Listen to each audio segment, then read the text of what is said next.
warahmatullahi wabarakatuh.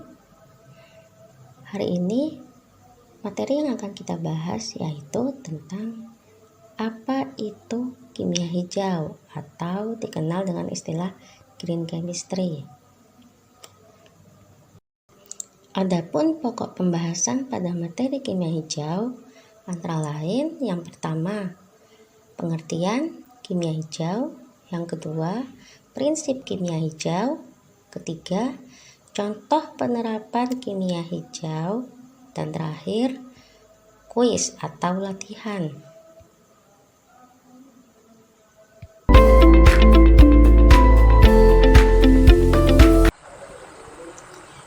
Sebelum kita mengetahui pengertian dari kimia hijau, terlebih dahulu kita amati kedua gambar berikut. Dari kedua gambar tersebut, terjadi pencemaran udara dan perairan yang berasal dari asap dan limbah pabrik, di mana penggunaan bahan kimia pada industri tersebut dapat mengancam kelestarian lingkungan dan kesehatan manusia. Hal inilah yang mendasari munculnya gerakan kimia hijau dengan menerapkan prinsip ramah lingkungan dalam penggunaan bahan kimia. Nah, sekarang apa definisi dari kimia hijau? Kimia hijau juga disebut kimia berkelanjutan, yaitu suatu upaya untuk merancang atau mendesain proses dan produk kimia yang dihasilkan dengan tujuan mengurangi atau menghilangkan penggunaan dan pembentukan zat berbahaya, baik berupa ledakan, toksik, karsinogen, pencemaran lingkungan, dan perubahan iklim global. Gerakan kimia hijau dikenalkan pertama kali oleh Paul Anastas dan John Werner pada tahun 1998. Mereka mengembangkan prinsip yang dijadikan panduan dalam pengelolaan zat kimia yang dikenal dengan 12 prinsip kimia hijau.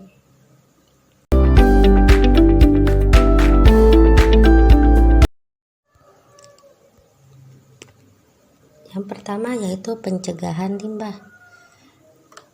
Prinsip ini menekankan perencanaan yang matang guna mencegah terbentuknya limbah beracun sebelum mulai produksi, di mana pencegahan terbentuknya limbah akan lebih baik daripada menangani dan membersihkannya. Kedua yaitu manajemen atom yang baik. Prinsip ini mendorong efisiensi penggunaan atom dalam menggabungkan bahan-bahan kimia dalam proses sintesis.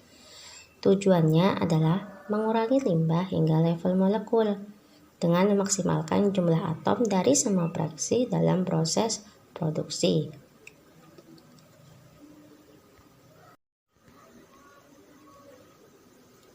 Ketiga, yaitu proses sintesis kimia yang aman.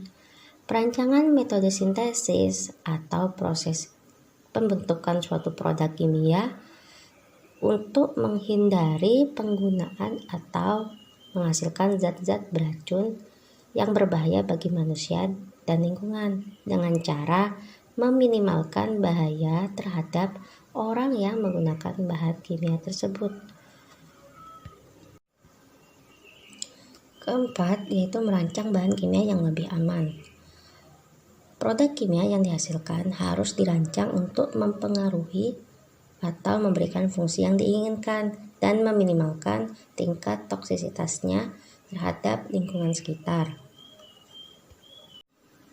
Kelima, yaitu merancang proses dengan efisien energi. Menggunakan kondisi reaksi yang membutuhkan energi lebih sedikit dan mengurangi konsumsi energi secara keseluruhan.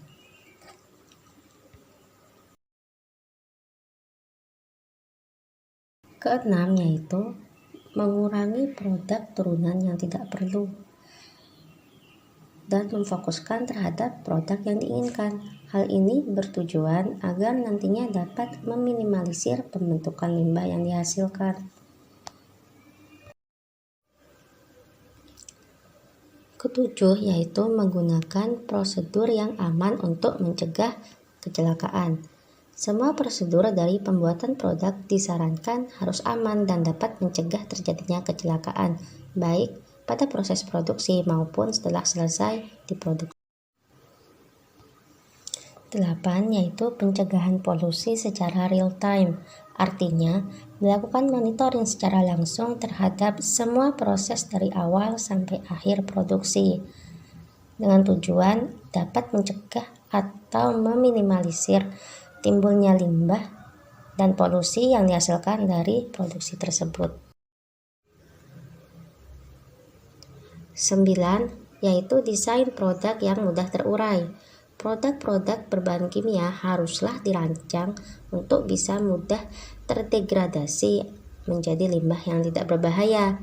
Dengan begitu, limbah mudah terurai secara alami dan tidak menumpuk sehingga dapat mencemari. 10. Yaitu menggunakan katalis. Penggunaan katalis bertujuan untuk mempercepat suatu reaksi kimia. Katalis digunakan untuk bisa meminimalkan energi dan meningkatkan efisiensi, sehingga suatu reaksi dapat berlangsung dengan cepat. 11. Yaitu menggunakan bahan baku yang terbarukan. Biasanya bahan baku terbarukan dapat diperoleh dari hasil pertanian atau hasil alam yang tidak menimbulkan polusi yang mencemarkan lingkungan. Selain itu, bahan baku terbarukan juga mudah didapat dan selalu dapat dibuat atau diproses. Terakhir yaitu menggunakan pelarut dan bahan pendukung yang aman. Selain bahan-bahan dasar, bahan-bahan pendukung maupun pelarut yang digunakan juga harus aman dan tidak menimbulkan bahaya. Hal ini agar proses produksi tidak menghasilkan banyak limbah yang berbahaya.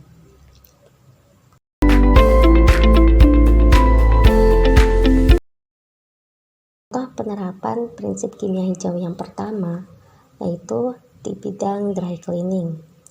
Perkloroetilena merupakan pelarut yang digunakan pada dry cleaning yang bersifat karsinogen, yaitu suatu zat yang memicu terjadinya penyakit kanker. Selain itu, bahan tersebut juga dapat mencemari air dan tanah ketika limbah tersebut dibuang. Teknologi baru yang lebih ramah lingkungan yaitu menggunakan karbon dioksida cair dan surfaktan sebagai pengganti dari pelarut perkloroetilena dalam industri dry cleaning yang lebih ramah lingkungan dan tidak menimbulkan dampak negatif. Kedua yaitu pada alat pemadam api. Pemadam api secara konvensional menggunakan busa atau foam yang mengandung bahan beracun yang dapat mencemari air dan dapat merusak lapisan ozon. Busa jenis baru yang dinamakan Pyrocool dapat digunakan sebagai bahan pemadam kebakaran tanpa menimbulkan bahan beracun. Contoh ketiga yaitu pembuatan plastik yang berbahan dasar tepung singkong yang mudah terurai oleh air dan mikroba untuk menggantikan plastik yang berbahan baku minyak bumi yang sukar terurai dalam tanah.